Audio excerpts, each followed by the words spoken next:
Професорот Светомир Шкарики и адвокатот Александар Тортески, кои во јавноста преку медиумите ги бранеа ставовите на опозицијата и специјалното јавно обвинителство, се дел од експертите кои се наоѓаат на платниот список на Катица Јанева.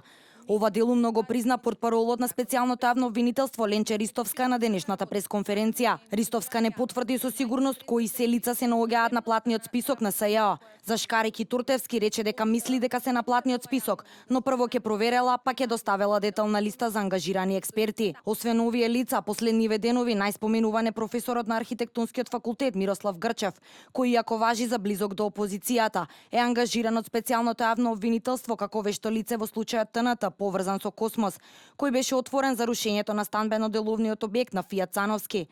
Грчев за телевизија Нова признава дека е близок до СДСМ, но според него тоа не е причина за негово изземање од случајот. Сум бил во некои совети, сум бил близок, меѓутоа тоа се мои политички убедувања. Тие немаат никаква врска со мојата професионална дејност. Дел од медиумите пишуваа дека сомнително е како токму ова лице е ангажирано, бидејќи според одредени документи, Грчев и претходно фалсификувал извештаи за Цановски.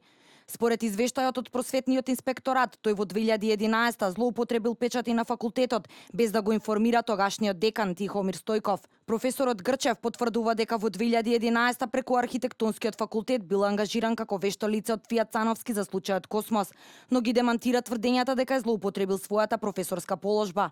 Ние бевме ангажирани и јас го потпишав стручното мислење за коментар и анализа на законитоста на постапките од легислативата и регулативата која што е од нашата матична градителска и урбанистичка област.